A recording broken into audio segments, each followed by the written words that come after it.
Hello दोस्तों, आवाज clear आ रही है आप सभी को? Yes. Good morning, good afternoon, good evening to all of you. जल्दी बताइए, आपको आवाज बहुत क्लियर आ रही है और मैं आपसे सीधी बात कर रहा हूँ। ठीक है, और आप तक पहुंच रही है। चलो फटाफट बताइएगा।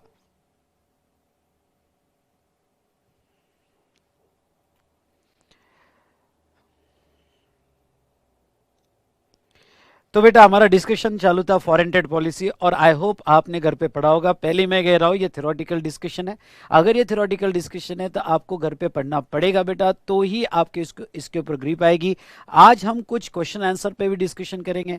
तो आप साथ में आपको मिला हुआ कस्टम्स का क्वेश्चन यार ओपन करके रखिएगा। यस, कस्टम्स का क्वेश्चन यार आप साथ में ओपन करके रखिएगा। कस्टम्स का क्वेश्चन यार से हमने जितना भी कंसेप्ट पढ़ा, मैं वो सभी रिवाइज कर दूंगा। क्वेश्चन आंसर भी हम डिस्कस कर लेंगे, और आप देखोगे कि जो क्वेश्चंस पूछे जाते हैं ना एग्जाम में, वो इतने इजी क्वेश्चंस पूछे जाते हैं ना कि आपका एक कॉन्फिडेंस लेवल ही आ जाएगा फॉरेन ट्रेड पॉलिसी में। और आउट ऑफ 5 आपको जो है तो अब वो 3 तो मिलनी ही चाहिए, और इस बार 80 पार। कम ऑन, इस बार 80 पार। तो यस, यहाँ पे क्वेश्चन यार सभी ओपन कीजिएगा। मैं जो भी मैंने लास्ट सेशन में पढ़ा है वो मैं पूरा क्वेश्चन से रिवाइज करूंगा, और इसमें हमारे क्वेश्चन भी कंप्लीट हो जाएंगे। सो यस, यस यस नवीन। ओके, तो हम स्टार्ट करें। तो चलिए, मैं क्वेश्चन लेता हूँ, आप कस्टम्स का क्वेश्चन लीजिएगा। मैं बढ़िया हूँ बेटा, मैं बहुत बढ़िया हूँ। Thank you, thank you. चलिए, जितने भी लोग कनेक्टेड है बेटा, ओके, थोड़ी बातचीत हो जाए। यस, या चलो। अरे नालायको, हाय तो बोलो। ओके, पता है आप किसको हाय बोलते हो। ओके, लेकिन मुझे भी हाय बोल दिया करो। हाँ, अगर मेरी जगह कोई दूसरा होता ना, ओके, तो आप ऐसा हाय जरूर लिख देते थे। हाय, कैसे हो, कैसी हो।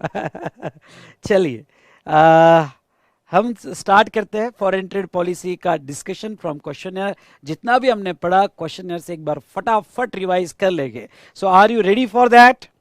यस और नो? जोर से बोलो, यस सर। ये हुई ना बात।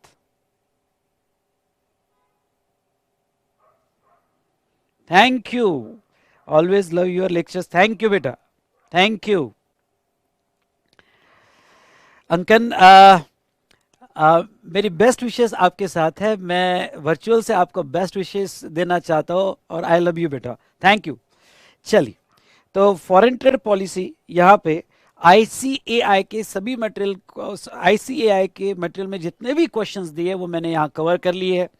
उसके बाद में एग्जामिनेशन क्वेश्चंस भी कवर कर लिए, आरटीपी मॉक टेस्ट पेपर भी क्वेश्चंस कवर कर लिए, और कुछ मैंने बनाया वो भी क्वेश्चंस मैंने ले लिए है। तो इन शॉर्ट मैं आपको कहूँगा एग्जाम में इतना कर लेना इनफ, इनफ। इससे ज़्यादा करने की कुछ भी ज़रूरत नहीं है। और आपके एग्जाम में आने वाली करंट आरटीपी बेटा, वो आरटीपी भी आपने अच्छे से देख लेना। बढ़िया, ओके, इतना भी कर लोगे तो इनफ हो जाएगा। तो चलिए शुरू करते हैं। यहाँ पे ओके, पहला क्वेश्चन ये रहा आपके सामने। तो आप क्वेश्चन यार कस्टम्स का ओपन करके रखिए, मेरे साथ ये क्वेश्चंस आपको कंप्लीट करना है। पहला बड़ा सिंपल क्वेश्चन है। ये आईसीएआई मटेरियल में कवर किया है, आ सकता है फॉर 3 मार्क्स के लिए। और ये 3 मार्क्स के लिए आया है, तो पॉइंट्स लिखने का, मार्क्स लेने का, मार्क्स छोड़ने का नहीं। पहला, what do you understand by term foreign trade policy, which is the governing legislature of FTP, and which government authorise the administration of FTP in India. Okay, जो हमने बेसिक कंसेप्ट डिस्कस किया था बेटा, तो ये गाइडलाइंस और instruction है जो सेंट्रल गवर्नमेंट ने इशू किया। किससे रिलेटेड गाइडलाइन और इंस्ट्रक्शन है? ओके, तो अगर आप देखोगे तो इंपोर्ट एक्सपोर्ट ऑफ गुड्स से रिलेटेड है। ओके, और फॉरेन ट्रेड, तो हमारे ये 2 पॉइंट आना चाहिए कि गाइडलाइंस और इंस्ट्रक्शन है import export of goods, okay, in India, that is foreign trade, FTP. उसके बाद में इसका ऑब्जेक्ट क्या है? तो developing export potential, improving export performance, encouraging foreign trade, and creating favourable balance of payment. तो चलिए, आपने 1 मार्क ले लिया इतना लिखकर।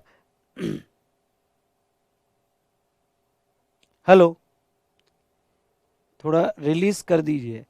ऑडियो क्लियर आ रहा है कि ज़्यादा हो गया बेटा? ऑडियो ज़्यादा हो गया ऑडियो?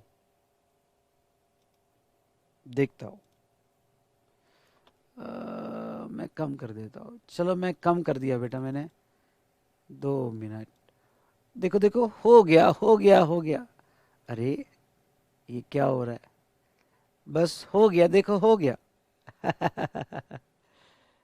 चलो डन। अब क्लियर है, अब नॉर्मल आ रहा है। चलो, तो अब इसमें बेटा नेक्स्ट मिनिस्ट्री ऑफ कॉमर्स और इंडस्ट्री, इसको ओके यहाँ उसके अंडर में आता है। एक्ट का नाम है foreign trade development and regulation act 1992। तो ये एक्ट के तहत मिनिस्ट्री ऑफ कॉमर्स और इंडस्ट्री ये फॉरेन ट्रेड पॉलिसी 5 साल के लिए 5 ईयर्स के लिए अनाउंस करती है। ये जो है formulated, control and supervise by DGFT होता है। देखो कितना सिंपल है, अगर ऐसा क्वेश्चन आए तो मार्क्स मत छोड़ना बेटा। फॉरेन ट्रेड पॉलिसी ऑप्शन में मत छोड़ना, बहुत इजी है।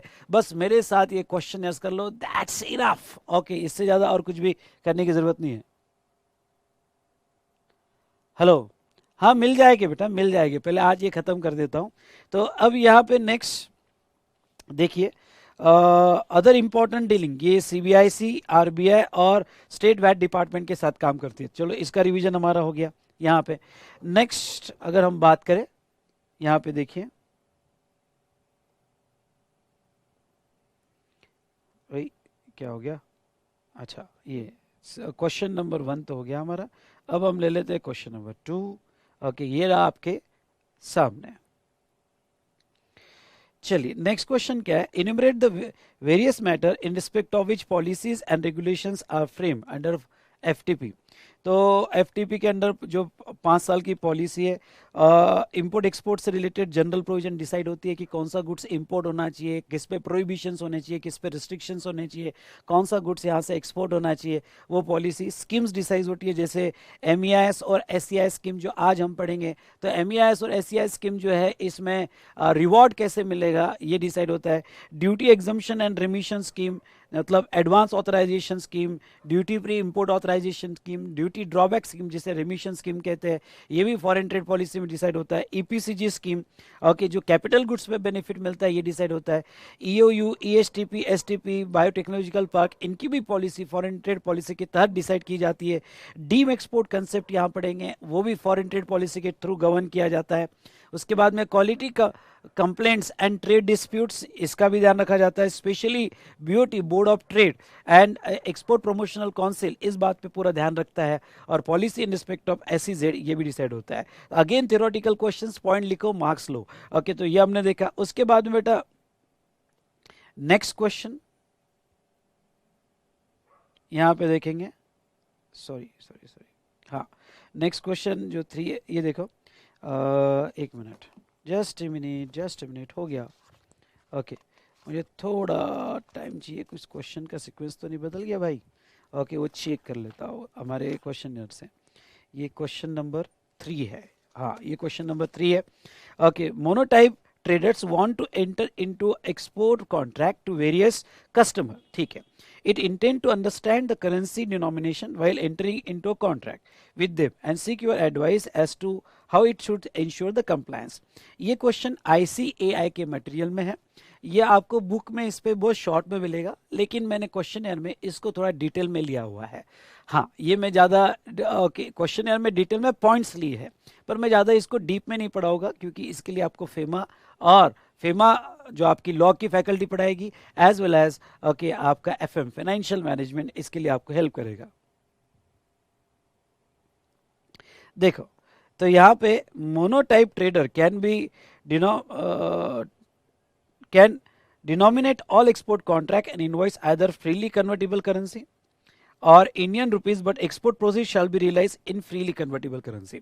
जब अगर आप फॉरेन ट्रेड पॉलिसी के तहत कोई भी बेनिफिट लेना चाहते हो, तो आप जब भी इनवॉइस बनाओगे तो अपना इनवॉइस का डिनोमिनेशन फ्रीली कन्वर्टेबल करेंसी में रखोगे, या फिर आप रुपीज में रखे तो भी चलेगा, पर पैसा फ्रीली कन्वर्टेबल करेंसी में आना चाहिए। ये एक बेसिक रिक्वायरमेंट है। दूसरी, however export process again specific export में also be realise in rupees provided it is through a freely convertible Westro account of a non-resident bank situated in a country other than member country of Asian Clearing House और नेपाल और भूटान। मतलब ये छोड़ के बाकी country में अगर होगा तो आप जो है वेस्ट्रो अकाउंट से भी पैसा ला सकते हो। Additional rupee payment through vostro account must be against payment of free foreign currency by buyer in is non resident bank account. तो वेस्ट्रो अकाउंट से रिलेटेड आपको फीमा के तहत या एफएम में पढ़ा दिया जाएगा या आप गूगल सर्च कर सकते हो, वो मेरा स्कोप नहीं है। उसके बाद में contract for which payment are received through Asian Clearing Union shall be denominated in ACO dollar. So Asian Clearing Union होगी, नेपाल भूटान होगा। तो स्पेशली हम बात करेंगे एशियन, ओके यहाँ पे एशियन क्लियरिंग यूनिट्स, ओके यानी जो वो यूनियन कंट्री से आता है तो वो डॉलर में डिनोमिनेशन चाहिए। Export contract and invoice can be denominated in Indian rupees against EXIM bank government of India line of credit. ठीक है, तो पहला पॉइंट, आप इनवॉइस जो है फ्रीली कन्वर्टेबल करेंसी या रुपीज में बना सकते हो, पर पैसा कन्वर्टेबल करेंसी में आना चाहिए। बाकी वेस्ट्रो अकाउंट में लाया तो भी चलेगा, लेकिन एशियन क्लियरिंग यूनियन के थ्रू होगा तो वो सिचुएशन में उनकी ही डॉलर में डिनोमिनेटेड चाहिए। तो ये कुछ इंपॉर्टेंट पॉइंट्स थे। उसके बाद में नेक्स्ट, हाँ नेक्स्ट क्वेश्चन देखिएगा।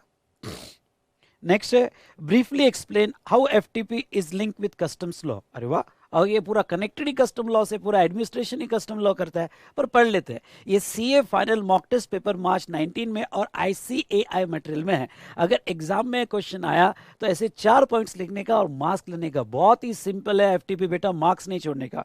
देखिए, foreign trade policies closely night with a customs law of India. भाई ये क्लोजली कनेक्टेड विद द, यानी इसको जो है हमने संजोया है कस्टम्स के साथ, कस्टम्स लॉ ऑफ इंडिया।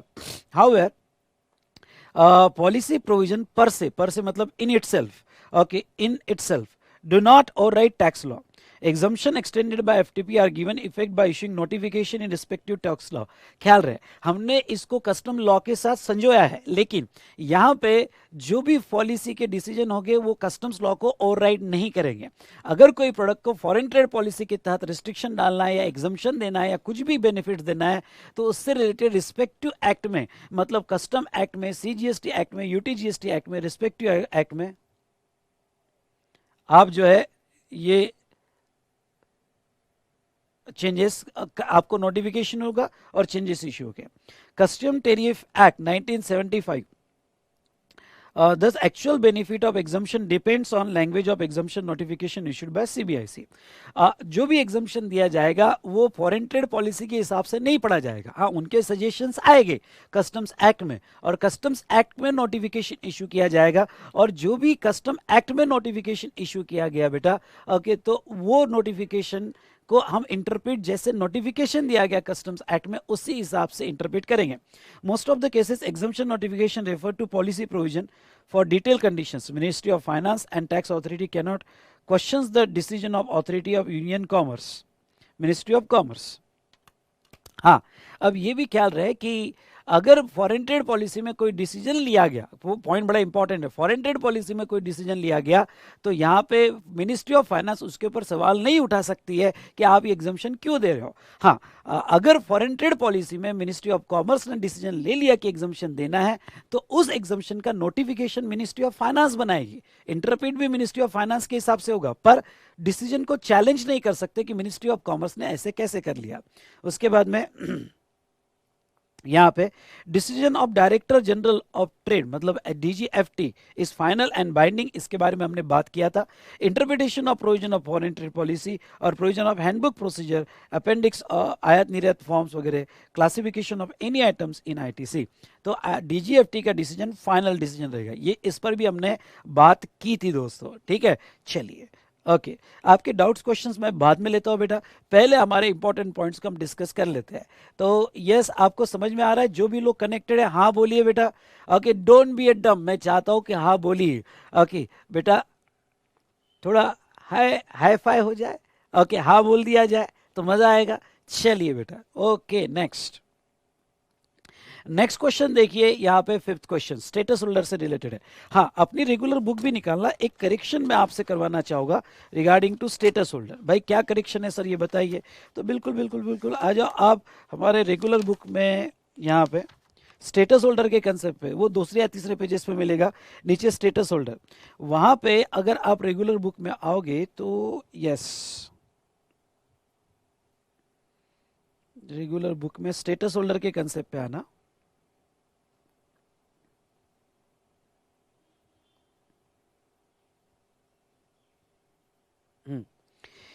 यहां पे ना एक काम करो,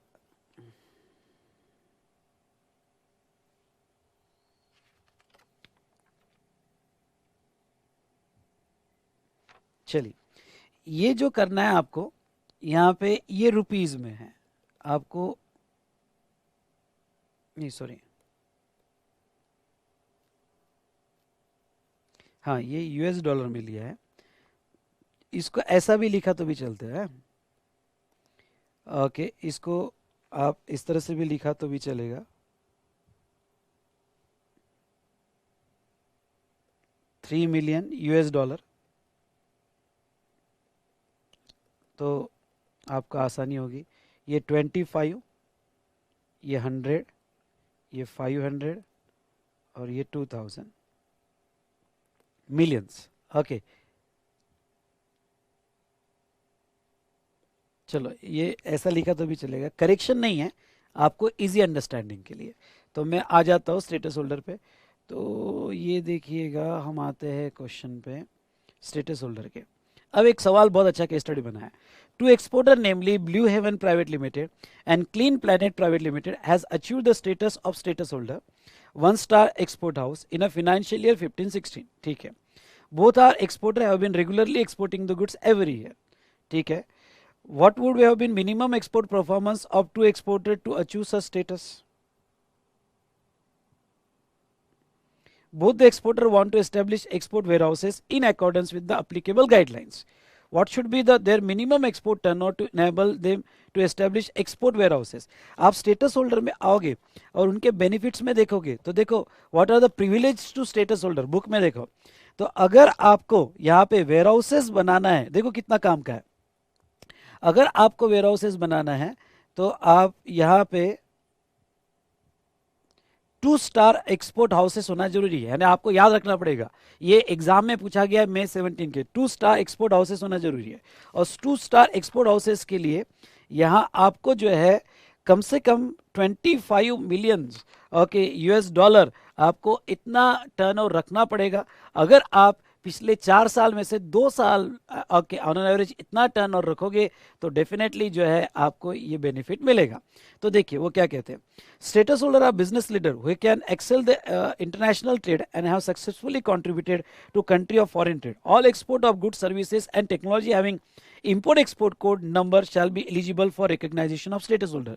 ये हमारी बात हो चुकी है कि स्टेटस होल्डर उसको ही मिलेगा जिसके पास आईईसी है। उसके बाद में status recognition depend upon export performance, आपका एक्सपोर्ट परफॉर्मेंस कितना है उसके ऊपर आपका स्टेटस होल्डर डिपेंड है। In order to be categorise 1 star status holder, exporter need to achieve export performance 3 million US dollar. Okay, ख्याल रहे 3 मिलियन यूएस डॉलर एफओबी और FOR during current and previous 3 financial year. हाँ, तो यहाँ पे 3 million US dollar आपका होना चाहिए आउट ऑफ 4 ईयर्स। जैसा हमने बुक में क्या लिखा है कि यहाँ पे export performance in last 2 years out of 4 years, मतलब इतना 4 साल का होता है तो अच्छी बात है, पर मिनिमम 2 साल का तो आपका होना ही चाहिए। तो 3 million US dollars during the current and previous 3 financial year. तो यहाँ पे further 2 star export houses and above are permitted to establish एक्सपोर्ट वेयर हाउसेस। तो 2 स्टार और उसके ऊपर वालों को एक्सपोर्ट वेयर हाउसेस जो है ये अलाउड है। Therefore blue haven private limited can clean and Clean Planet Private Limited can establish export warehouses in India only if they achieve the status of 2 star export houses above. In order to achieve said status, export performance of exporter during the million में दिया है। और ये बेटा at least 2 years out of 4 इस तरह से आपको लिखना जरूरी है। एटलीस्ट 2 साल तो भी उनका ये जो है टर्नओवर अच्छी होना चाहिए, 2 साल, अरे 2 साल मिलाकर पहला साल प्लस दूसरा साल, आउट ऑफ 4, चारों भी लिया तो भी चलेगा, पर चारों में से अब आप पिछले 4 साल नहीं थे, आप पिछले 2 साल से एक्सपोर्ट कर रहे हो, तो सिर्फ 2 साल का भी लिया तो भी चलेगा। ओके, 4 साल से हो तो 4 साल का टोटल एटलीस्ट इतना या इससे ज्यादा अगर आपका टर्नओवर होगा तो आप जो है एक्सपोर्ट वेयर हाउसेज का बेनिफिट ले सकते हो। जस्ट ए मिनट बेटा, जस्ट ए मिनट, मैं वाइब्रेशन पर रख देता हूँ।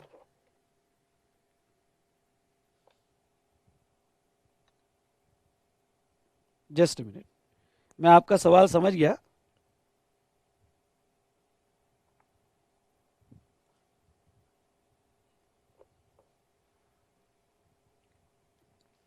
देखो, ये है कि अगर आपका 4 साल बिजनेस रहा, 4 इयर्स बिजनेस रहा, तो टोटल 4 इयर्स का लो। लेकिन अगर 4 साल बिजनेस नहीं था, 2 साल से आप बिजनेस एक्सपोर्ट कर रहे हो, तो फिर 2 साल का तो भी इतना अच्छी होना चाहिए। ओके, 4 इयर्स दिए तो 4 इयर्स का, आई होप आपको आंसर मिल गया होगा, नहीं तो एटलीस्ट 2 साल का तो भी इतना अच्छी होना चाहिए। चलो, ये स्टेटस होल्डर पे हमारी बात हो गई। चलो आगे डिस्कस करते हैं नेक्स्ट क्वेश्चन, क्वेश्चन नंबर 6 पे आइए। ओके, नेक्स्ट क्वेश्चन क्या कहता है? नेक्स्ट क्वेश्चन कहता है indicate the benefits available to status holder. ये भी एग्जाम में पूछा गया, देखो इतना सिंपल क्वेश्चन एग्जाम में पूछा गया, और आप पढ़ोगे नहीं, छोड़ दोगे, तो आप जो है बड़ी गलती करोगे। ओके, कितना सिंपल क्वेश्चन है कि स्टेटस होल्डर को क्या प्रिविलेज है भाई, उनको authorisation, custom clearance self declaration basis पे मिलता है। ओके, पॉइंट लर्न करना है। उनके लिए सियोन नहीं होगा तो 60 दिन के अंदर सियोन फिक्स कर देंगे। उसके बाद में उसको जो बैंक्स डॉक्यूमेंट्स है उसमें वो निगोशिएशन कर सकते हैं।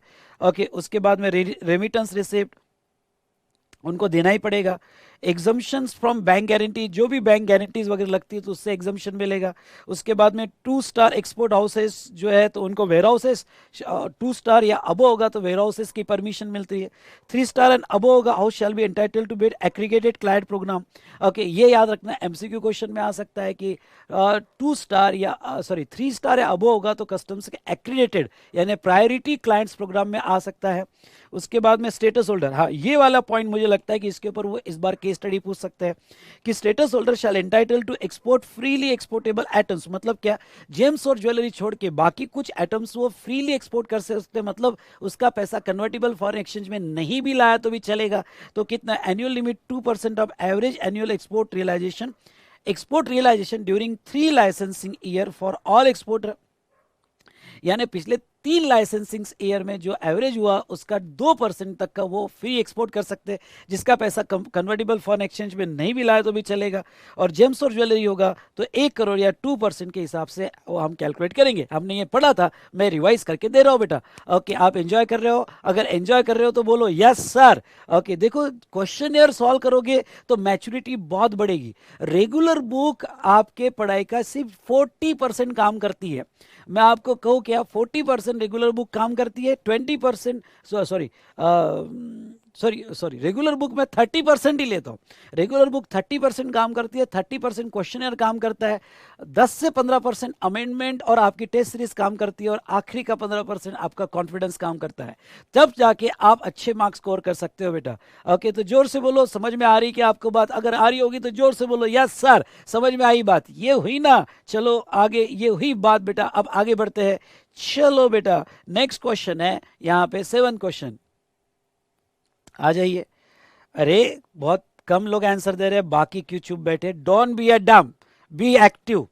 तुम ना सीए फाइनल में आ जाते हो, मुझे तो डाउट आता है कि आपकी एक यंग एज है, फाइनल में आते हो, कि कोई लड़की आपको हाय भी बोलती होगी ना तो आप ऐसे चुपचाप बैठ जाते हो। फाइनल ऐसी कंडीशन कर देता है आपकी, ऐसा आपको लगता है?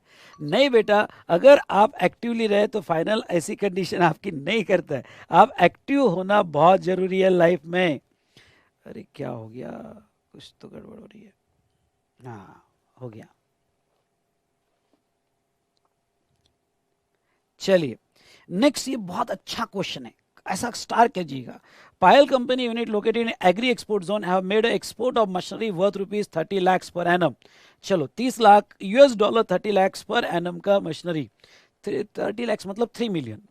3 मिलियन, अब ये मिलियन आपको नहीं पता होगा तो समझा देता हूँ, 10 लाख यानी 1 मिलियन, तो 30 लाख यानी 30 million, sorry 3 millions during last 3 years and in current year भाई पिछले 3 साल से वो ऑन एन एवरेज हर साल 3 मिलियन का टर्नओवर कर रहा है और करंट ईयर में भी कर रहा है। अच्छा, it want to export certain goods for export promotion on free of cost basis. वो आपके पास आया और कहा कि देखो सर मुझे कुछ फ्री एक्सपोर्ट करना है पर उसका पैसा कन्वर्टिबल फॉरेन एक्सचेंज में आना नहीं चाहिए। कि उसका पैसा कन्वर्टिबल फॉरेन एक्सचेंज में नहीं आना चाहिए। हाँ हाँ बेटा सही, मैं आपको कह रहा हूँ ये फॉर्मूला याद रखना। आपकी रेगुलर बुक 30% काम करती है। नहीं नहीं, मेरा लेक्चर तो बेटा ये जो है ना आपकी मेहनत को रंग लाता है, आपकी मेहनत को रंग लाता है। मेहनत तो आप ही करते हो। ओके, मैं तो सिर्फ उसको थोड़ा कलरफुल कर देता हूँ। ओके, सो दैट कि आप पास भी हो जाओ और आपको अच्छे मार्क्स भी मिले। तो 30% काम आपका रेगुलर बुक करती है, 30% क्वेश्चन करता है।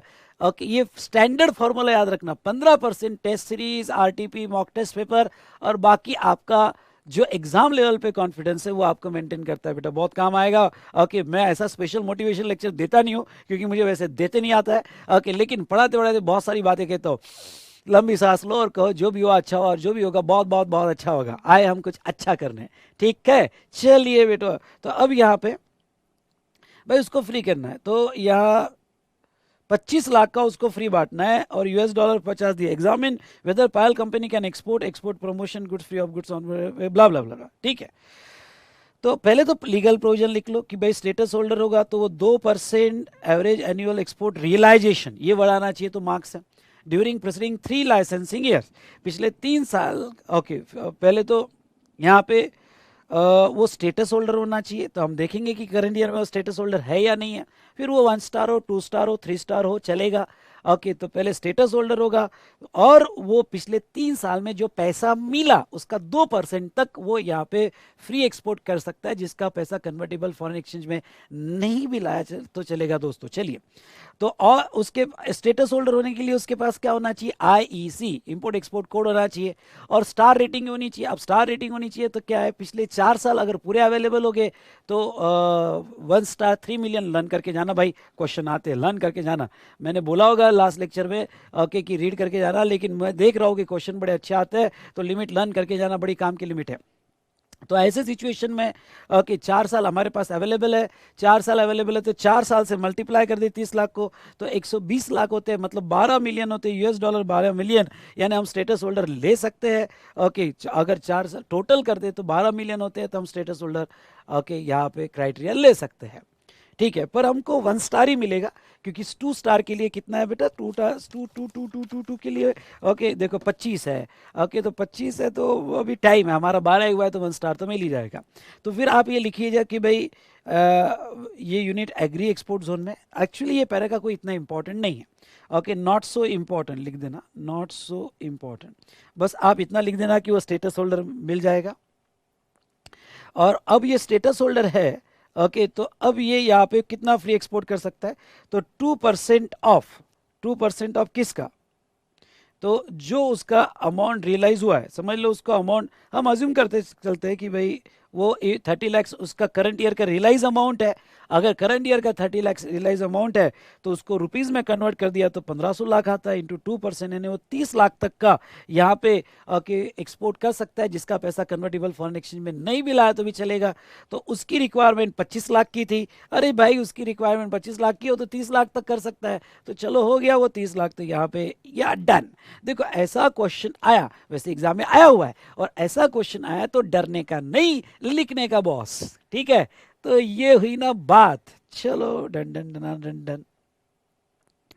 नेक्स्ट अगर हम बात करें 8 क्वेश्चंस पे आए तो 8 क्वेश्चन देख लो। Advance authorisation.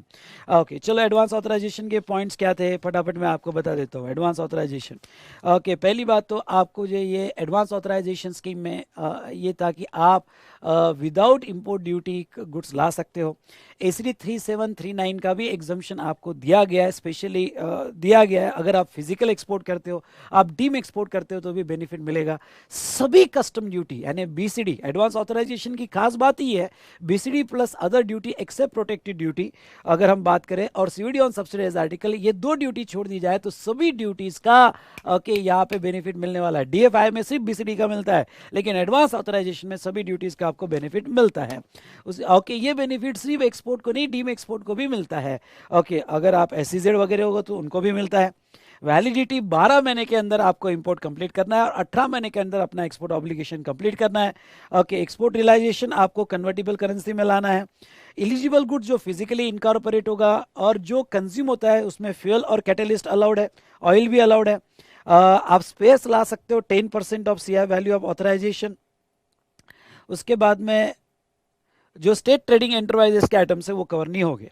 प्रोहिबिटेड गुड्स आप नहीं ला सकते हो, एनर्जी आप नहीं ला सकते हो। ओके, इसमें आप अब कौन कौन से एक्सपोर्टर को एडवांस ऑथराइजेशन मिलता है? जो फिजिकली एक्सपोर्ट कर रहा है, जो इंटरमीडिएट गुड एक्सपोर्ट कर रहा है, चलो वो फिजिकली एक्सपोर्ट नहीं कर रहा है, डीम एक्सपोर्ट कर रहा है, तो वो भी एडवांस ऑथराइजेशन के लिए जा सकता है। या आप जो है ओके यहाँ पे एज ए स्टोर सप्लाई कर रहे हो तो एडवांस ऑथराइजेशन के लिए जा सकते हो। ओके, एडवांस ऑथराइजेशन उनको भी मिलता है जिसका सियोन फिक्स है, या उनको भी मिलता है जिसका फिक्स नहीं है। ओके, हाँ, डीएफआई सिर्फ उनको भी मिलता है जिसका सियोन फिक्स है, एडवांस ऑथराइजेशन सबको मिलता है। तो ये एक बड़ा इंपॉर्टेंट पॉइंट था, आई होप आपने रीड किया होगा मेरे साथ। ओके, जोर से बोलो हाँ सर हमने रीड किया है। चलो ये हुई ना बात। ओके, तो आप सियोन फिक्स है तो ठीक, नहीं तो self declaration. Okay, self declaration, लेकिन कुछ लोगों को यहाँ पे सेल्फ डिक्लेरेशन और रेटिफिकेशन बेसिस में मिलता है जो नॉर्म्स कमेटी के पास नहीं जाता है। उसके बाद में नॉन ट्रांसफरेबल है। ओके, आपको ही एक्चुअल यूजर कंडीशन पे आपको ही यूज करना पड़ेगा, आप ट्रांसफर नहीं कर सकते। हाँ, लेकिन आपका एक्सपोर्ट का ऑब्लिगेशन खत्म होने के बाद जो आपका मैन्युफैक्चर्ड गुड्स है वो आप डिस्पोज कर सकते हो। वेस्ट जो है वो आप डिस्पोज कर सकते हो with payment of duty. Value addition आपका मिनिमम 15% होना जरूरी है। डोमेस्टिक मार्केट से भी आप सोर्स कर सकते हो। Yes yes yes yes yes yes, यार ये क्या हो गया? ओके, तो डोमेस्टिक मार्केट से भी आप सोर्स कर सकते हो। और यहाँ पे एनुअल ऑथराइजेशन, हाँ एनुअल ऑथराइजेशन को समझ लो भाई, आपको हर ट्रांजेक्शन पे नहीं लेना है, पर आपका पास परफॉर्मेंस बहुत अच्छा है तो आपको एनुअल ऑथराइजेशन मिल सकता है जो मिनिमम 1 करोड़ और maximum 300% of FOB value of export okay in presiding financial year. या डीम एक्सपोर्ट होगा तो एफओआर वैल्यू। ओके, तो आपका एटलीस्ट 2 साल का तो भी पास एक्सपोर्ट परफॉर्मेंस चाहिए। और एनुअल ऑथराइजेशन तभी मिलता है जब सियोन फिक्स किया गया है, ड्रॉबैक वगैरह तो आपको मिलेगा ही। तो कुछ इंपॉर्टेंट पॉइंट्स हमने पढ़ लिए इसके ऊपर। शुगर बेटा स्टेट ट्रेडिंग एंटरप्राइजेस के पास है, शुगर तो नहीं ला सकते क्योंकि वो एसटी को दिया हुआ है। चलिए, तो अब यहाँ पे देखो what are the key features of advance authorisation. अरे इतना सिंपल क्वेश्चन आया तो छोड़ना मत। Enlist the items which can be and which can not be against advance authorisation. Key features क्या है? वैसे मैंने शॉर्ट में दिया है कि आपको advance authorisation, past performance,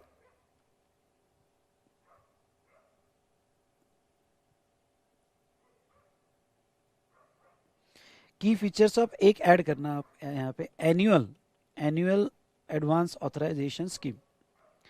annual advance authorisation एक वर्ड ऐड कर देना। तो आपको एनुअल का, तो आपका 2 साल का एक्सपोर्ट परफॉर्मेंस चाहिए, यहाँ पे भी एनुअल कर देना, एनुअल एक्सपोर्ट परफॉर्मेंस चाहिए। और आप जो है minimum, sorry, presiding financial year का 300% ऑफ एफओबी वैल्यू तक आप एनुअल एडवांस ऑथराइजेशन ले सकते हो। और मिनिमम 1 CR का तो आपको मिलेगा। कौन कौन से आइटम्स ला सकते हो? जो फिजिकली इनकॉर्पोरेट हो रहा है, फ्यूल ऑयल कैटलिस्ट वो भी ला सकते हो। मैंडेटरी स्पेयर्स आप 10% ऑफ सीआईएफ तक ला सकते हो। और स्पेसिफाइड स्पाइसेस जो है ये भी आप ले सकते हो। उसके बाद में प्रोहिबिटेड गुड और एसटी की गुड्स आप नहीं ला सकते हैं। ओके, ठीक है, तो ये यहाँ पे दिया गया है, यहाँ पे एडवांस ऑथराइजेशन स्कीम से रिलेटेड। नेक्स्ट क्वेश्चन देखो आप। Answer the following question with reference to provision of foreign trade policy. Bestron Limited manufacture goods by using imported inputs and supplies the same under the AIR program to United Nations. Payment of such supplies received in freely convertible exchange. Can Bestron manufacture seek advance authorization? देखो भाई, आप किसी को भी export करो, okay, फिर क्यों ना वो यूनाइटेड नेशंस हो, आप पैसा फ्रीली कन्वर्टिबल फॉरेन एक्सचेंज में ला रहे हो ना, और वैल्यू एडिशन मेंटेन कर रहे हो ना, तो आपको एडवांस ऑथराइजेशन स्कीम मिल जाएगी।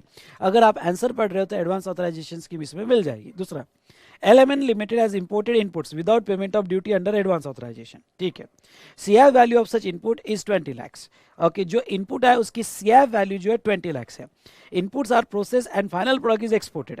Export made by LMN Limited are subject to general rate of value addition prescribed under advance authorization scheme. No other inputs is being used by LMN Limited in processing.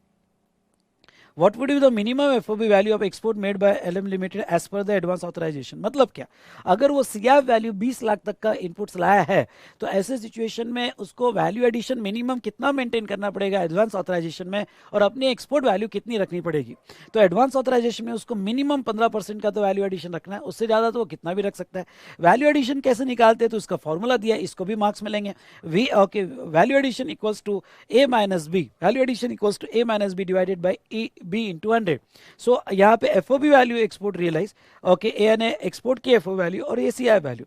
तो अगर आप calculation करोगे तो आप 20 लाख में 15% add कर दो, यानी टोटल 23 लैक्स जो है, ओके, 20 लाख में 15% ऐड कर दो, यानी टोटल 23 लैक्स जो है आप कंसिडर यहाँ पे कर सकते हो। ठीक है, चलिए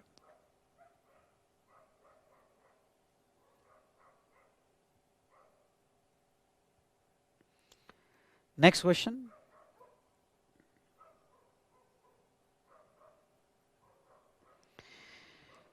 हाँ हाँ,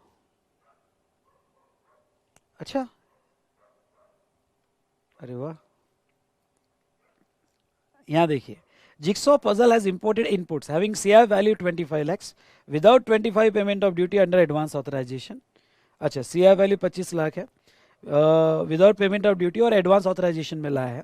inputs are supplied free of cost 5 lakhs to meet the eventualities of quality issues relating to during manufacture. मतलब देखो, अगर आप वैल्यू एडिशन का प्रॉपर डेफिनेशन पढ़ते हो, ओके, पढ़ो उसको, वैल्यू एडिशन का डेफिनेशन पढ़ते हो, तो जो भी फ्री आया है वो आपके इंपोर्ट वैल्यू में भी ऐड होगा और एक्सपोर्ट वैल्यू में भी ऐड होगा। ख्याल रहे, वो ए में भी ऐड होगा और बी में भी ऐड होगा, बस यही पॉइंट है इसमें, यही पॉइंट है। ओके, यहाँ पे on manufacturing products are supplied to SEZ, SEZ units को भी सप्लाई किया तो एडवांस ऑथराइजेशन मिलता है। Realisation in Indian currency through regular current account allowed है। Jigsaw puzzle want to know whether entitled for advance authorization scheme, what should be the minimum value addition, and you are required to compute FOR value of supplies to SEZ. Jigsaw Puzzle has manufactured and supplied goods against EPCG authorization to their customer, Jigsaw Corporation, who are setting a new unit for export. Payment of such supplies received in Indian currency. Can advance authorization be denied on payment has not been received in free currency? अब EPCG के payment से कोई concern नहीं, पर इसमें जो है ना, ये केस स्टडी इतनी अच्छी है जो मई 18 में लाई गई। पहला क्वेश्चन है, ओके, कि यहाँ पे वैल्यू एडिशन कितना मेंटेन करना है, दूसरा उसको ओके वो एसईजेड को दे रहा है तो एडवांस ऑथराइजेशन मिलेगा क्या, और तीसरा ईपीसीजी स्कीम में वो सप्लाई कर रहा है तो payment of such is receive Indian currency मिल रहा, तो उसको वो सिचुएशन में ओके क्या उसका एडवांस ऑथराइजेशन अफेक्ट हो गया क्या। देखिए, अब 3 बात पे हम बात करेंगे। Advance authorisation can be issued for supplies to SEZ, मतलब एसईजेड को सप्लाई करते हो तो एडवांस ऑथराइजेशन मिल जाएगा। मिनिमम वैल्यू एडिशन 15% मेंटेन करना पड़ेगा, और ख्याल रहे अगर एसईजेड की बात हो तो वर्ड एफओआर यू करो, क्योंकि एसईजेड यानी डोमेस्टिक सप्लाई है। ओके, इंटरनेशनल मार्केट में सप्लाई है तो एफओबी वर्ड यूज करना, और डोमेस्टिक मार्केट में सप्लाई है तो एफओआर यूज करना। ठीक है, value addition, okay, FOR value of supply received, मतलब वही बेटा यहाँ पे A minus B divided by B. तो ऐसे सिचुएशन में आपका 25 लाख और 5 लाख आपका ऐड होगा जो फ्री सप्लाई हुआ है, तो आपका टोटल 30 लैक्स हो जाएगा। ओके, उसका 115% अगर आप निकालोगे तो आपका मिनिमम एक ओके एफओआर वैल्यू 34,50,000 आपको रखना पड़ेगा। Jigsaw puzzle however not eligible for a on payment from SEZ unit is not realise in foreign currency. अगर एसोसिएट से फॉरेन करेंसी में पैसा नहीं आया तो उसको, ये बहुत इंपॉर्टेंट पॉइंट, ये सेकंड का आंसर है, पैसा फॉरेन करेंसी में आना जरूरी है, कन्वर्टेबल फॉरेन करेंसी में आना जरूरी है। अगर पैसा रुपीस में आया तो एसईजेड को, सॉरी यहाँ पे जिक्सॉ को यहाँ बेनिफिट नहीं मिलेगा। और दूसरा, supply of goods to against EPCG authorisation is a deem export eligible for grant of A. हाँ, अगर आप ईपीसीजी स्कीम में सप्लाई करते हो तो आप डीम एक्सपोर्ट में आते हो, और अगर आप डीम एक्सपोर्ट में हो तो आपको एडवांस ऑथराइजेशन मिल जाएगा। ये सोचना पड़ेगा कि आप ईपीसीजी स्कीम में, आपको जीएसटी याद होगा, तो ईपीसीजी स्कीम वालों को अगर आपने सप्लाई किया तो वो डीम एक्सपोर्ट माना जाता है, और वो डीम एक्सपोर्ट माना जाता है तो advance authorisation scheme deem export के केस में भी मिलती है। However in this case a can also be issued when payment of such deem export is realised in free foreign exchange. Okay, हाँ, डीम एक्सपोर्ट के केस में आपको पैसा फ्री फॉरेन एक्सचेंज में चाहिए तो ही एडवांस ऑथराइजेशन मिलेगा। मतलब ख्याल रखिएगा, ओके, यहाँ पे देखिए, कोई भी स्कीम में जाओ, डीम एक्सपोर्ट जाओ, एसईजेड जाओ या डायरेक्ट फिजिकल एक्सपोर्ट जाओ, पैसा फ्रीली कन्वर्टिबल फॉरेन करेंसी में होगा तो ही बात जमेगी, अदरवाइज बात बिल्कुल भी नहीं जमेगी। Is it clear? चलो डन। उसके बाद में 11 नंबर का क्वेश्चन देख लेते हैं, चलिए फटाफट। Nirav Shah used some duty paid inputs for manufacture of export product. However, the rest of the inputs he want to apply for advance authorization. Can he do so? Advise him with reference to foreign trade policy. Question बड़ा अच्छा है और ये question यहाँ पे May 19 exam में आया था 3 मार्क्स के लिए।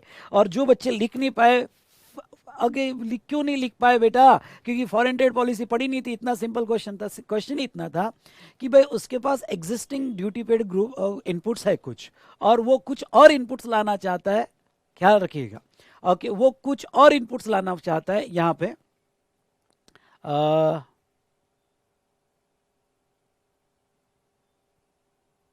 हाँ, तो बेटा वो और कुछ इनपुट्स लाना चाहता है और वो इनपुट्स एडवांस ऑथराइजेशन में ला सकता है। तो हमने एक पॉइंट पढ़ा था कि कोई प्रॉब्लम नहीं है, आपको एडवांस ऑथराइजेशन मिल जाएगा। और जो already existing duty paid inputs है जिसके ऊपर आप कस्टम ड्यूटी पे कर चुके हो, तो वो इनपुट पे ध्यान रखिएगा। वो इनपुट पे आपको जो है यहाँ पे ध्यान से सुनो, वो इनपुट पे आपको duty drawback all industry rate से मिल जाएगा। इतना सिंपल क्वेश्चन था, 2 पैरा लिखने थे, 3 मार्क्स आपको मिलने वाले थे। ओके, लेकिन कुछ स्टूडेंट्स ने ये बेवकूफ़ी कर दी कि फॉरेन ट्रेड पॉलिसी आखिरी तक पढ़ा ही नहीं, जबकि मेरे यूट्यूब पे ये लेक्चर्स फ्री होते हैं और यहाँ पे मार्क्स गए। चलिए, करे क्या आप? जिसको लेना ही नहीं है मार्क्स, अब करे क्या? DFIA, okay, duty free import authorisation. Okay, तो ये एक सवाल देखो क्या है। What are the silent features of duty free import authorization? Which duties are exempted under this scheme? Silent feature क्या, फटाफट पॉइंट्स बता देता हूँ, आपका रिवाइज भी हो जाएगा मेरे साथ। ओके, अगर सबको समझ में आ रहा होगा तो जोर से बोलो हाँ सर, क्लियरली समझ में आ रहा है हमको। यस बोलिए बेटा, जोर से बोलो यस सर।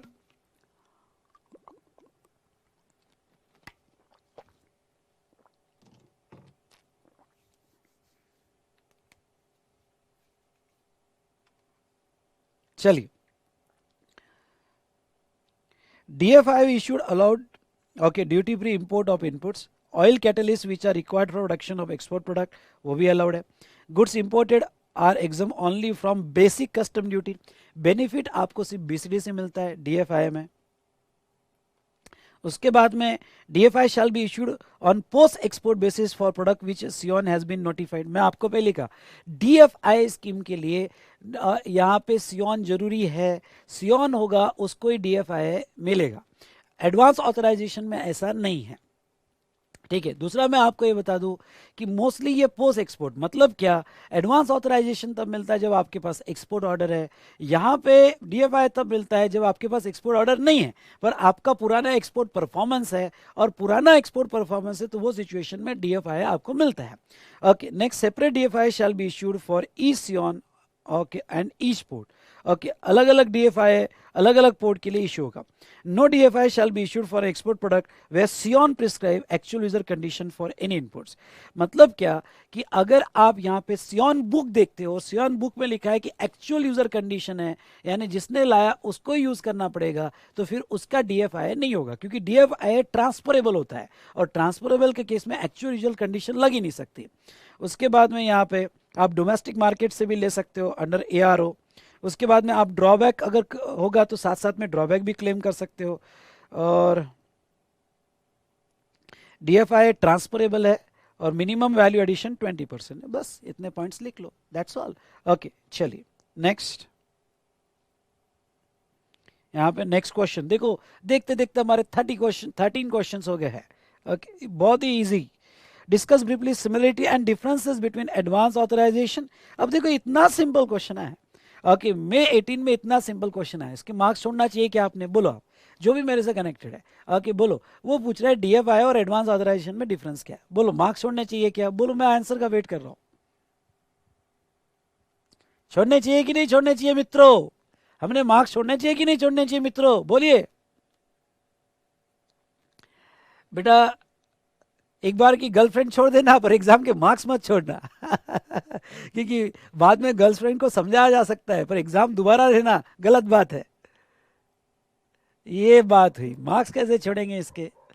या यस, ये हुई ना बात।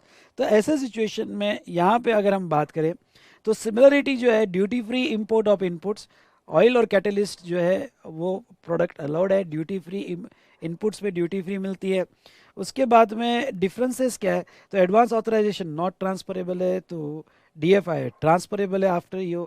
इसमें 15% का, तो उसमें 20% का वैल्यू एडिशन है। ओके, ए जेम्स और ज्वेलरी को लगता है पर डीएफआई नहीं लगता है। DFI can not be issued for SION prescribe actual user condition, मतलब ऐसा सियोन जिसका एक्चुअल यूजर कंडीशन पे तो डीएफआई इशू नहीं होगा। और A can be issued even if SION for the product be exported is not fixed. DFI can be issued only if Sion has been fixed for the product to be exported. चलो ये हमने देखा। चलो यहां तक हमने discussion किया था और यहां तक हमारा डिस्कशन हो गया था। ठीक है, हमने रिवाइज भी कर लिया, क्वेश्चंस भी डिस्कस कर लिए, तो आगे बढ़ते हैं। Are you ready? अब कुछ नई स्कीम पढ़ते हैं।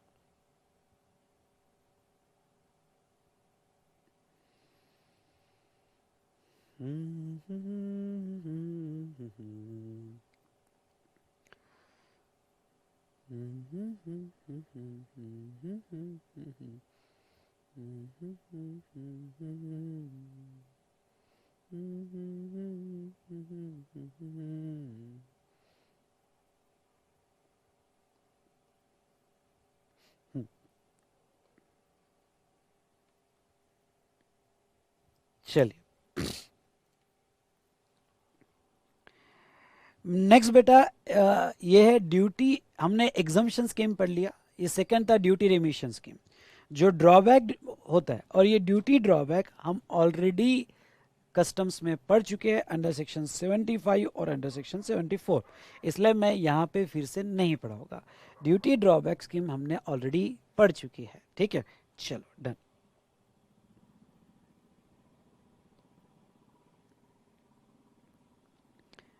अब आते हैं यहाँ पे रिवॉर्ड स्कीम। ठीक है भाई, अच्छा काम करो, अच्छे अच्छे काम करो, मम्मी पापा का नाम रोशन करो, और हमारे से टीचर से जो है रिवॉर्ड लेके जाओ। ठीक है, तो यहाँ पे आप रैंक में आओ, हम रिवॉर्ड देंगे, और अपने मम्मी पापा का नाम रोशन करो। रिवॉर्ड स्कीम, तो अब ऐसे केस में दो स्कीम है, MEIS, अरे MEIS और SEIS, और मुझसे और तुझसे। ओके, कैसे याद रखना, और मुझसे और तुझसे, इस दुनिया में और कुछ नहीं। ओके, तो MEIS merchandise export from India scheme, और SEIS service export from India scheme. Okay, तो मुझसे और तुझसे इस दुनिया में और कोई दूजा नहीं। तो यहाँ पे देखिएगा, तो नेक्स्ट अगर हम देखेंगे तो यहाँ पे reward scheme are the scheme which entitle the exporter to duty credit script subject to various condition. पहली बात तो ये ड्यूटी एग्जम्पशन रिमिशन नहीं है। अरे भाई, आप कोई भी गुड्स यूज़ करो, क्यों ना आप एडवांस ऑथराइजेशन में हो या आप ऑलरेडी किसी में हो, आप एक्सपोर्ट करो, हम आपको रिवॉर्ड देंगे। हम आप एक्सपोर्ट करो, हम आपको रिवॉर्ड देंगे। ठीक है, ये जो है इंपोर्ट, हाँ ख्याल रहे, ये इंपोर्ट एक्सपोर्ट ऑफ गुड्स, और आप कैपिटल गुड्स भी एक्सपोर्ट करते हो तो आपको रिवॉर्ड दिया जाएगा। रिवॉर्ड आपको ड्यूटी क्रेडिट स्क्रिप्ट के फॉर्म में दिया जाएगा। और ये दो स्कीम MEIS और SEIS, चलो रिवॉर्ड ले लेते हैं, अच्छा अच्छा काम करेंगे, गवर्नमेंट से रिवॉर्ड ले लेंगे। लेकिन गवर्नमेंट की क्या क्या कंडीशन है, तो आगे देखते हैं, शुरू करते हैं क्या क्या कंडीशन है, यहाँ पे देखते हैं। पहला ऑब्जेक्टिव ऑफ द स्कीम, देखिए MEIS मैंने स्टेप बाय स्टेप यहाँ पे टेबुलर फॉर्म में दिया है। अगर आपको डिफरेंस पूछा गया तो डिफरेंस लिख सकते हो, अगर आपको यहाँ पे शॉर्ट नोट पूछी गई, शॉर्ट नोट लिख सकते हो, और आपको अगर यहाँ पे प्रैक्टिकल क्वेश्चन जिसके हम क्वेश्चनर से सॉल्व करेंगे वो क्वेश्चन पूछे गए तो आप वो भी सॉल्व कर सकते हो दोस्तों। तो objective of MEIS scheme is to promote the manufacturer and export of notified goods. दो बातों पे ध्यान लाना चाहूँगा। ओके, पहली बात तो ये स्कीम ट्रेडर्स को नहीं है, ये स्कीम मैन्युफैक्चरर को दी गई है। मैन्युफैक्चरिंग इंडिया में यानी मेक इन इंडिया जो मोदी जी का ड्रीम प्रोजेक्ट था, तो मैन्युफैक्चर को प्रमोट करने के लिए ये स्कीम दी गई है। दूसरा, ये सभी गुड्स पे नहीं है, जो नोटिफाइड गुड्स है गवर्नमेंट इसका नोटिफिकेशन इशू करेगी, और नोटिफाइड गुड्स अगर आप एक्सपोर्ट करते हो तो ही रिवॉर्ड मिलेगा। ठीक है, तो यहाँ पे भाई जो रैंक में आएगी नोटिफाइड, ओके, उसको हम रिवॉर्ड देंगे। ओके, तो नोटिफाइड गुड्स को ही यहाँ पे रिवॉर्ड स्कीम में दिया जा रहा है। उसके बाद में नेक्स्ट बेटा, ये मेरे ख्याल से स्पेक बदल देता हूँ, कुछ चमक आ रही है सामने, यहाँ पे स्पेक दूसरा ले लेता हूँ, ऐसा मैं चेंज करते रहूँगा। ठीक है, अब उसके बाद में नेक्स्ट बेटा, यहाँ पे अगर हम बात करें तो ये स्कीम 2015 से आई, सॉरी, हाँ, ये मैन्युफैक्चर, पहले तो हम गुड्स का ख़त्म करते हैं, फिर मैं सर्विस पे आता हूँ, फिर हम कंपैरिजन में देखेंगे। तो नेक्स्ट, एलिजिबल एक्सपोर्टर, भाई कौन कौन एलिजिबल है ये स्कीम के लिए, सामने आ जाओ। ओके, या क्लेमेंट ऑफ रिवॉर्ड, कौन कौन हमारे से स्क्रिप्ट लेना चाहता है। Exporter who has realised the foreign exchange, वो एक्सपोर्टर जो मैन्युफैक्चरिंग कर रहा है और जो पैसा ला रहा है, किसमें पैसा ला रहा है, कन्वर्टिबल फॉरेन एक्सचेंज में, तो आप हमारे से स्कीम ले सकते हो। और सपोर्टिंग मैन्युफैक्चरर, ख्याल रहे, ओके, ये स्कीम के लिए सब जो खुद एक्सपोर्ट कर रहा है वो, या उसके सपोर्टिंग मैन्युफैक्चरर हो गए, तो सपोर्टिंग मैन्युफैक्चरर भी हमारे से रिवॉर्ड ले सकते हैं। इसके बारे में थोड़ा और आगे मैं डिटेल में डिस्कस करूंगा। ओके, सपोर्टिंग मैन्युफैक्चरर यानी क्या, समझ लो यहाँ पे कि आप सीपीयू बना रहे हो। ओके, आप सीपीयू बना रहे हो, पर इस सीपीयू के साथ कीबोर्ड भी लगता है, इस सीपीयू के साथ माउस भी लगता है, ये आपके सपोर्टिंग मैन्युफैक्चर है, और ये सब मिला के एक किट बन रही है। ओके, तो बहुत सी बार जब मशीनरी एक्सपोर्ट होती है, गुड्स एक्सपोर्ट होते हैं, तो आपके गुड्स के साथ सपोर्टिंग गुड्स, ओके, ये जो सपोर्टिंग गुड्स है, ये सपोर्टिंग गुड्स भी एक्सपोर्ट होते हैं।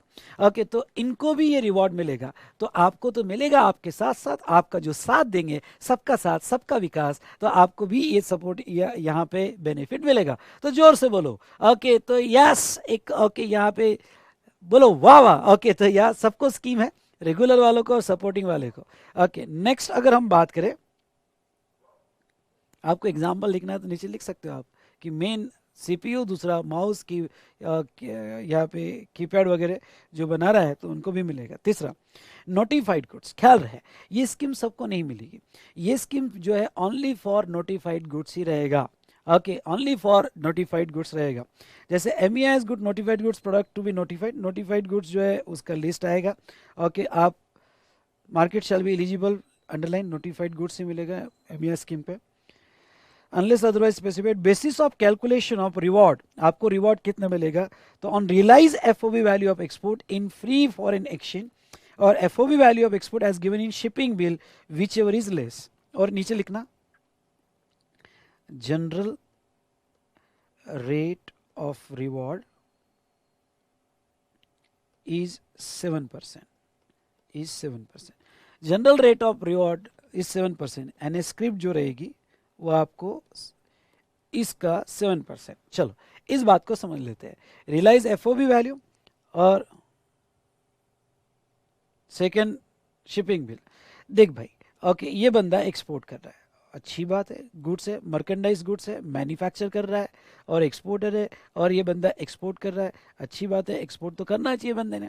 अब ये जो एक्सपोर्ट कर रहा है बेटा, तो एक्सपोर्ट करते वक्त आपको बहुत अच्छे से पता है कि इसको शिपिंग बिल फाइल करना पड़ेगा, तो वो शिपिंग बिल फाइल कर रहा है यहाँ पे, और शिपिंग बिल में FOB वैल्यू बता रहा है, और FOB वैल्यू बता रहा है यहाँ पे 8 लाख, इंडियन रुपीस में लिया जाए तो 8 लाख रुपए। ओके, लेकिन जब पैसा लाया, समझ लो XYZ है, और ये जिसने भी इंपोर्ट किया है उससे पैसा जब आया तो उसकी रियलाइजेबल वैल्यू, ओके, ख्याल रहे, रियलाइजेबल वैल्यू जो है 8,20,000 है। सर ऐसे कैसे फर्क पड़ गया, जब बिल 8 लाख का बना तो रियलाइजेबल वैल्यू 8,20,000 कैसे हुई। अरे भाई, तब फॉरेन एक्सचेंज रेट बदल गए, फॉरेन एक्सचेंज रेट, क्योंकि हमने बिल तो फॉरेन करेंसी में दिया था ना। ओके, डॉलर उतने ही आए होंगे, डॉलर उतने ही आए होंगे, पर रुपीज़ की वैल्यू डिवैल्यू होगी, हमको ज़्यादा पैसा मिल गया। ओके, तो 8,20,000 रुपये हमको मिल गए। तो दोनों में से क्या बोलते हैं देखो, ओके, जो आपको रियलाइज हुआ या जो आपने शिपिंग बिल में बताया, विच एवर इज लेस, उसका 7% आपको रिवॉर्ड मिलेगा, आपको 7% का रिवॉर्ड दे दिया जाएगा। चलो अच्छी बात है सर, आपको विच एवर इज लेस तो 7% का रिवॉर्ड रिवॉर्ड हमें दिया जा रहा है। चलिए, तो एक बार फिर से रिवाइज कर लेते हैं। ये स्कीम जो है मैन्युफैक्चरर जो है उनको फोकस करके दिया गया, मेड इन इंडिया प्रोजेक्ट पे इसके ऊपर काम किया गया। उसके बाद में पैसा फॉरेन एक्सचेंज में लाना जरूरी है, सपोर्टिंग मैन्युफैक्चरर को भी ये दिया गया। और MEIS जो है नोटिफाइड गुड्स पे मिलेगा। रिवॉर्ड जो आपको कौन से बेसिस में मिलेगा, 7%। तो रिवॉर्ड जो आपको मिलेगा ऑन रियलाइज FOB वैल्यू या शिपिंग बिल में आपने जितना डिक्लेयर किया, ओके, रियलाइज FOB वैल्यू या शिपिंग बिल में जितना डिक्लेयर किया, okay, which ever is less, उसका आपको रिवॉर्ड मिलेगा। उसके बाद में okay, percentage of reward FOB value of export goods हम देख चुके हैं, उसका लिया जाएगा। इन एलिजिबल कैटेगरी, ये याद रखना, इसके ऊपर सवाल पूछ सकते हैं क्योंकि इंस्टीट्यूट यहाँ पे छोड़ेगी नहीं आपको। ओके, तो इन एलिजिबल कैटेगरी कितनी है, तो यहाँ पे following export category sector shall be ineligible, यानी नीचे दी गई कैटेगरी या सेक्टर दो पड़ा होगा, आइदर कैटेगरी एक्सपोर्ट कैटेगरी पड़ा होगा या आपको सेक्टर पड़ा होगा। तो नीचे दी गई कैटेगरी और सेक्टर जो है वो इनएलिजिबल है, उनको MEIS नहीं मिल सकती।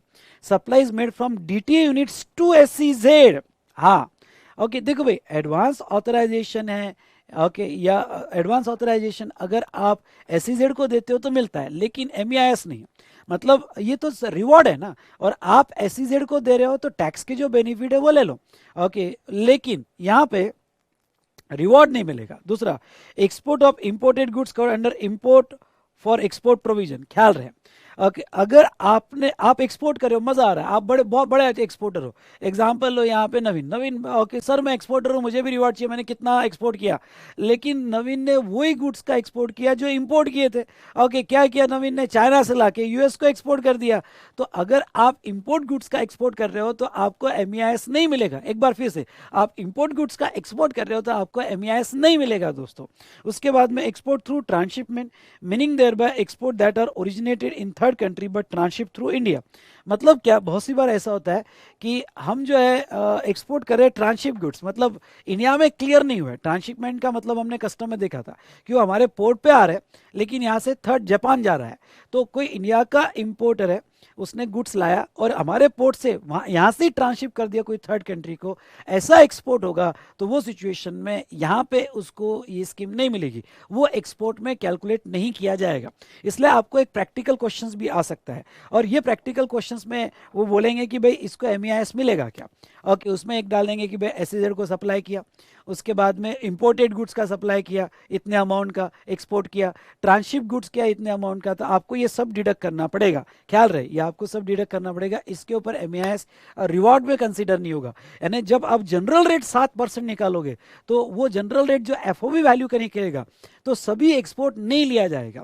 ओके, इसमें से ये वाले एक्सपोर्ट जो है आपको रिड्यूस करने पड़ेंगे, इसलिए ये लर्न करना पड़ेगा।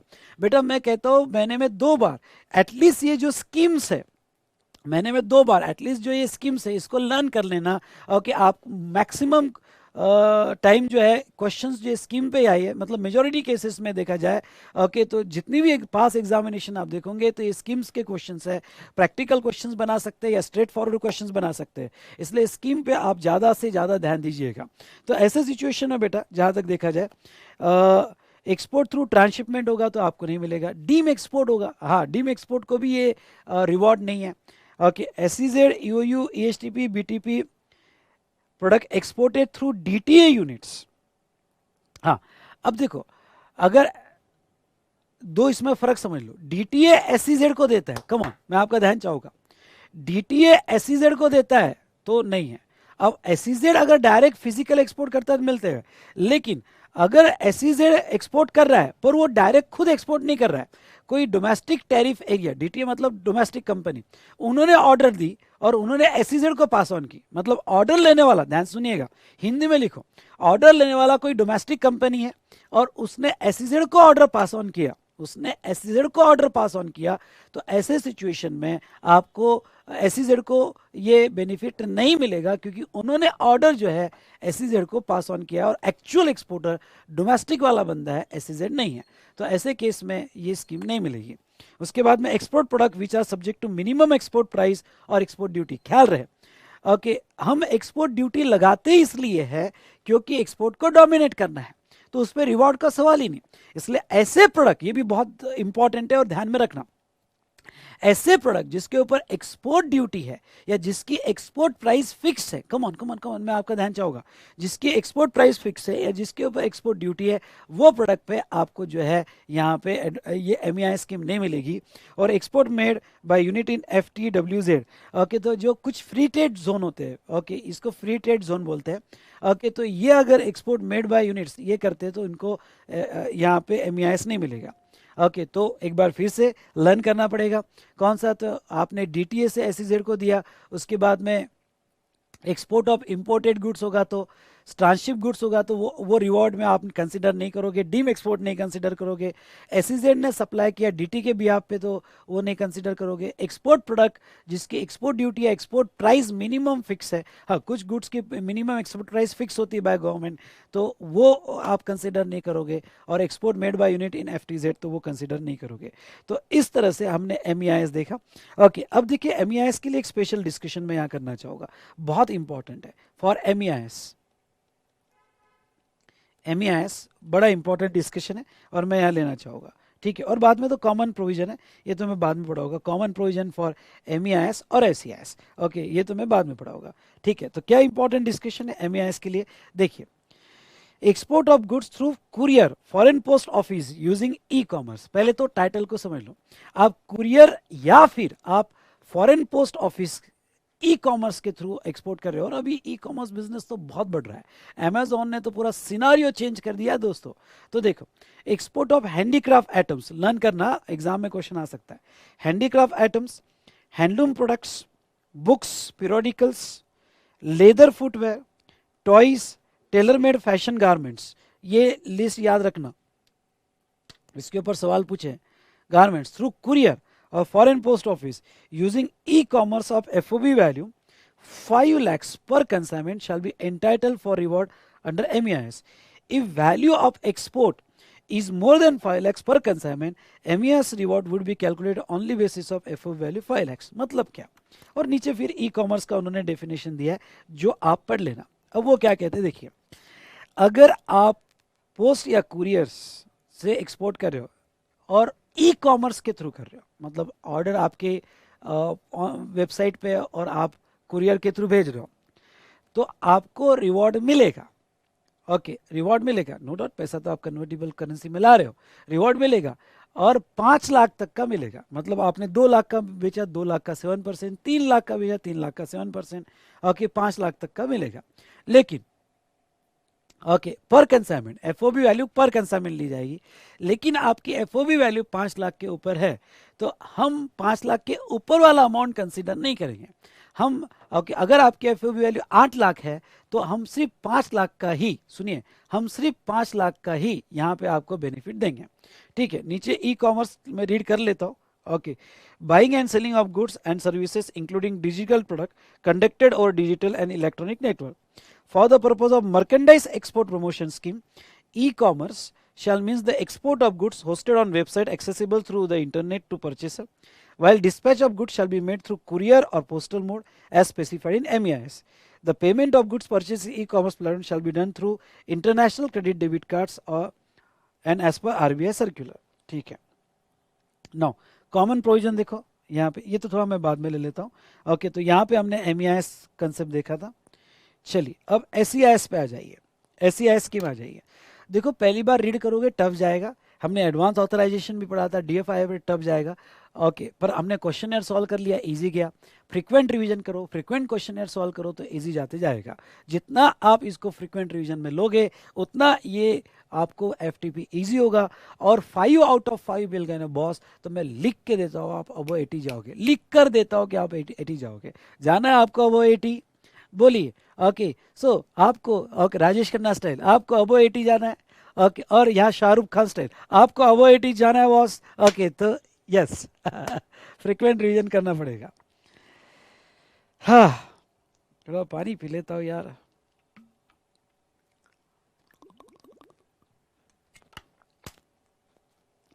कंसेप्ट समझ में आ रहा होगा, लेक्चर अच्छा लग रहा होगा तो लाइक कीजिएगा नालायक को।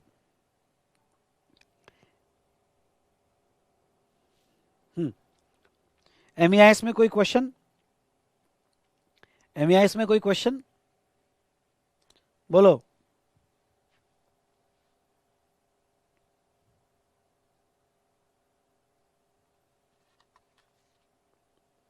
बोलो फटाफट, MEIS में कोई क्वेश्चन, यस और नो, बोलिए फटाफट।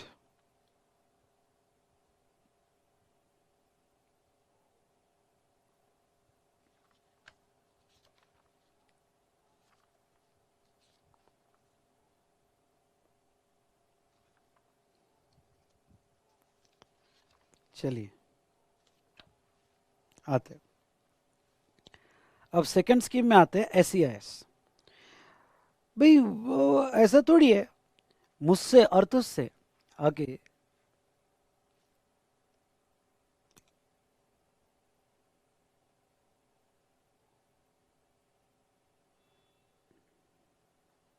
SEIS देखो, गुड्स वालों को बेनिफिट दिया है, रिवॉर्ड दिया है, तो सर्विस वालों को भी तो देना जरूरी है ना। ओके, तो objective of SEIS scheme is to encourage export notified services from India. ठीक है, underline, export notified services from India. The scheme applies to export of service made on or after 1/4/2015. Done. However, only service provided in a manner or more specified are eligible. देखो, ये जिस तरह से government बताएगी उस तरह से आपने सर्विस की एक्सपोर्ट किया, और या जो मोड से बताएगी उस मोड से आपने एक्सपोर्ट किया तो ही आपको ये बेनिफिट मिलेगा। तो दो मैंने यहाँ दिए है। पहला mode, supply of service from India to any other country, यानी B2B ट्रांजेक्शन। मतलब यहाँ पे आपने सर्विस इंडिया से दी है टू एनी अदर कंट्री, हो सकता है वहाँ से वहाँ जाके दी हो, अपनी टीम वहाँ भेजी हो और वहाँ जाके दी हो, इंडिया से दी हो, कैसे भी दी हो, B2B में आपने सर्विस दिया है। ओके, तो और टू एनी अदर कंट्री तो आपको ये रिवॉर्ड मिल जाएगा।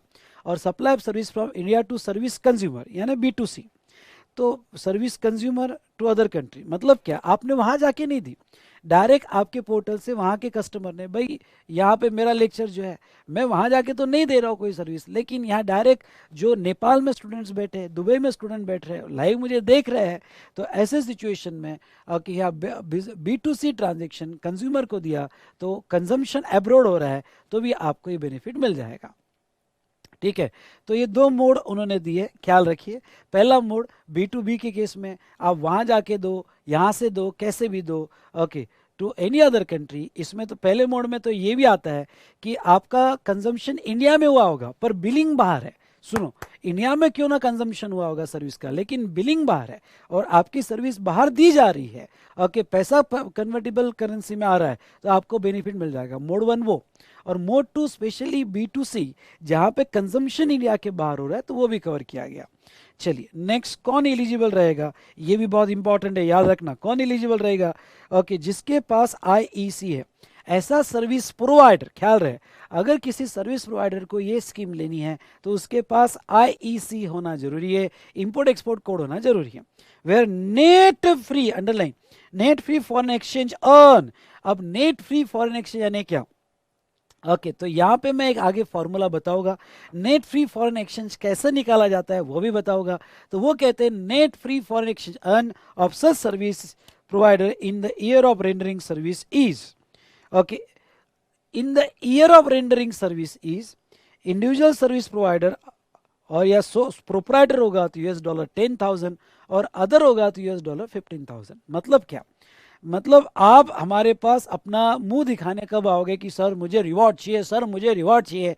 तो देखिए, अगर आपने इस साल $10,000 से ज़्यादा कमाए इंडिविजुअल हो गए, और अगर आप इंडिविजुअल छोड़ के अदर सर्विस प्रोवाइडर हो गए तो $15,000 से ज़्यादा कमाए, तो आप हमारे पास रिवॉर्ड मांगने आना। Payment in Indian rupees for service charges earn on specified service shall be treated as receipt in deem foreign exchange as per the guideline of Reserve Bank of India. अगर आपको कोई पैसा इस सर्विस का rupees में आता है और RBI के गाइडलाइन के हिसाब से आता है, सुनो दो बातें बहुत इंपॉर्टेंट है, कोई पैसा रुपीज में आता है और RBI के गाइडलाइन के हिसाब से आता है, तो वो जो है यहाँ नेट करेंसी फॉरेन एक्सचेंज में डीम टू बी रिसीव्ड माना जाएगा, पर RBI के गाइडलाइन के हिसाब से आना चाहिए। ठीक है, अब भाई कौन कौन सी सर्विसेज अलाउड है, तो यहाँ जस्ट मैंने सेक्टर दिए और यहाँ पे रिवॉर्ड के परसेंटेज दिए। सर क्या ये लर्न करना है, no need to learn, no need to learn. ये कुछ सेक्टर है जो सेक्टर को उन्होंने रिवॉर्ड दिया, आपको याद रखने की जरूरत नहीं है, ऐसा आपको सेक्टर नहीं पूछेंगे, पर यहाँ जनरल रेट 5% है। उसके बाद में किसके बेसिस पे रिवॉर्ड दिया जाएगा, तो नेट फॉरेन एक्सचेंज अर्न आपने, अरे क्या हुआ, क्यों गायब हो गया?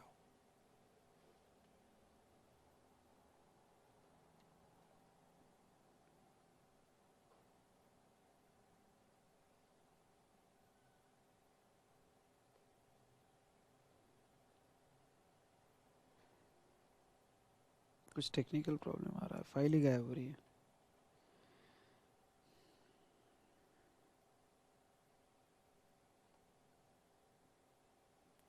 जस्ट मिनट बेटा, हैंग हो रहा है।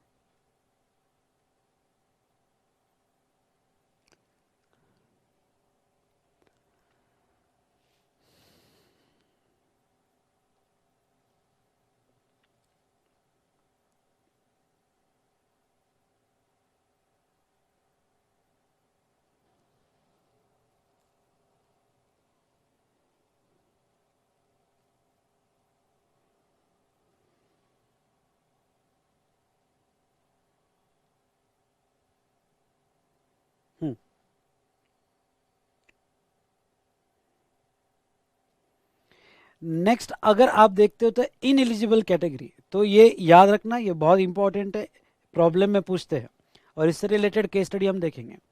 इन eligible category, service base, service provider in telecom sector. हाँ, service providers in telecom sector, अगर आप टेलीकॉम सेक्टर में हैं तो आप एलिजिबल नहीं होगे।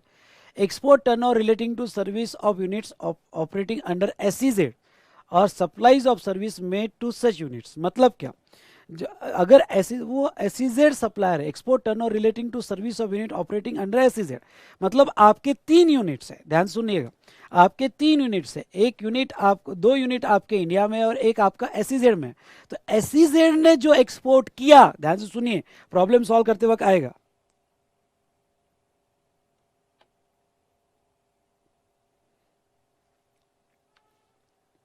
ठीक है,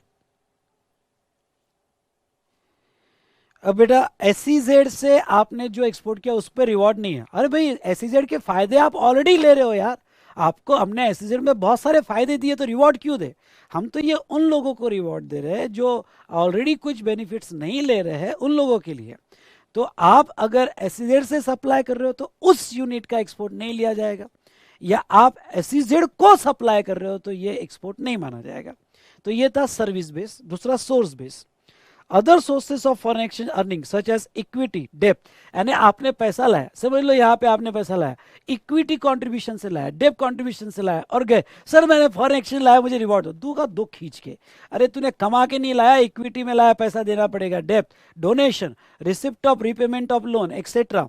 सो इन जरिए के थ्रू आपने अगर पैसा लाया, इक्विटी, डेप्थ, डोनेशन, उसके बाद में receipt of repayment of loan etcetera, and any other inflow of foreign exchange unrelated to rendering of service would be ineligible, तो वो केस में वो एलिजिबल नहीं रहेगा। Account base, payment of service received from EFFC account, तो आपको ये account से अगर आता है तो आपको बेनिफिट नहीं मिलेगा। और goods base, export of goods, okay, ये स्कीम गुड्स को तो नहीं मिलेगी। तो 4 बेस लिए है, सर्विस टेलीकॉम सेक्टर को नहीं है, और एसईजेड यूनिट सर्विसेज देता है, सुनो, एसईजेड यूनिट सर्विसेज देता है या आप एसईजेड को देते हो तो नहीं, अगर पैसा इन इन जरिए से आता है, ये सोर्स से आता है तो नहीं, अगर ये अकाउंट में आता है तो नहीं, और नेक्स्ट बेटा एक्सपोर्ट ऑफ गुड्स, गुड्स के लिए तो ये स्कीम है ही नहीं, तो वो आपका कंसिडर नहीं होगा। ठीक है, आई बात समझ में आपके, यस और नो? एक सवाल आया है, sir export of goods through courier using e commerce, जहां 5 लाख का रिस्ट्रिक्शन है, available for both manufacturer as well as trader, तो यहाँ पे मोस्टली मैन्युफैक्चरर और सपोर्टिंग, वो जो भी रिस्ट्रिक्शंस हैं वो मैन्युफैक्चरर या सपोर्टिंग मैन्युफैक्चरर को बेनिफिट है बेटा, मैन्युफैक्चरर या सपोर्टिंग मैन्युफैक्चरर उनको बेनिफिट है, ठीक है, ट्रेडर को नहीं।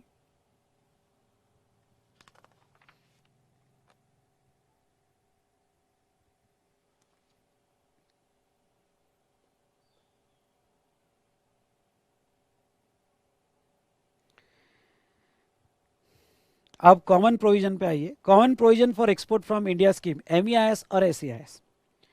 Drawback, basic custom duty paid in cash और through debit under duty credit script shall be adjusted for duty drawback as per rules notification. Duty credit script shall be permitted to be utilized for payment of custom duty in case of import of capital goods under lease financing. अब देखो, basic custom duty paid in cash और through debit under duty. अब ये जो credit script है, ये credit script आप किस लिए, जैसा 7% का स्क्रिप्ट मिल गया आपको, 7% का आपको कैश रिवॉर्ड नहीं मिलता, स्क्रिप्ट मिलती है। तो आप जो BCD पे करते हो,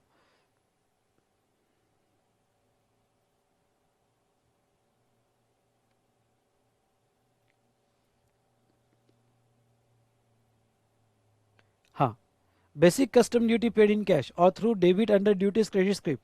हाँ, तो अब ख्याल रहे, देखो ये एग्जांपल समझ लो, आप एक्सपोर्टर है, आपको 7% का स्क्रिप्ट मिल गया, आप करोगे क्या?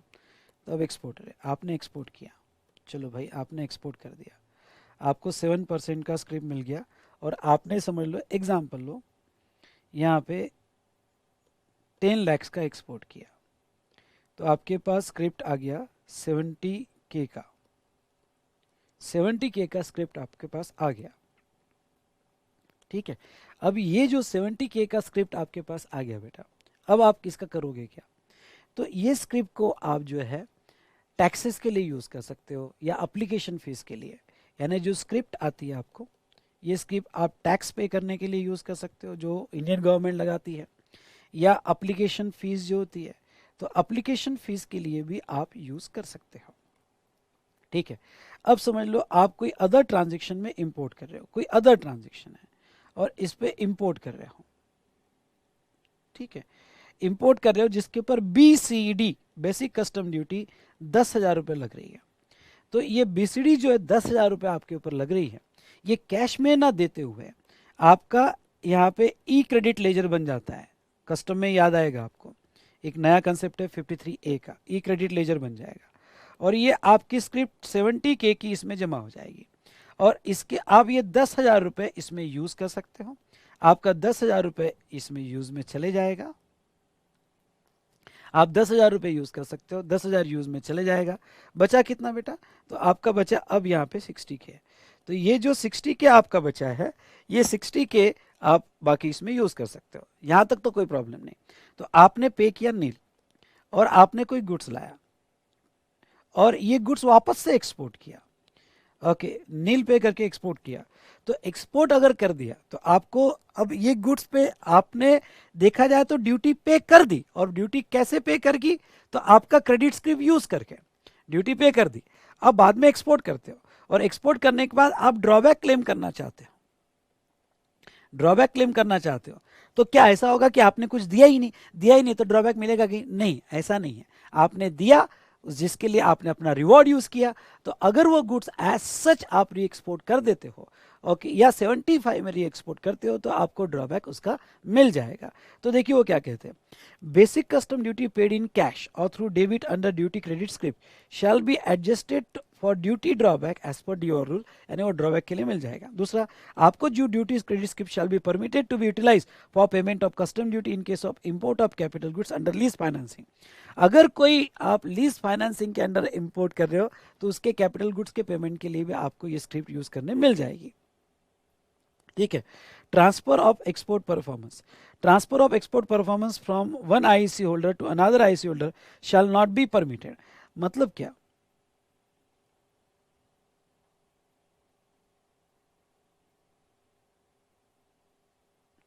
जैसे SEIS स्कीम के लिए आपका $10,000 या $15,000 एक्सपोर्ट परफॉर्मेंस चाहिए, तो आपने बिजनेस बेच दिया, एक IEC से दूसरा IEC को बिजनेस बेच दिया, तो क्या आपने जितना एक्सपोर्ट किया क्या वो दूसरा उसका बेनिफिट ले सकता है? तो नहीं।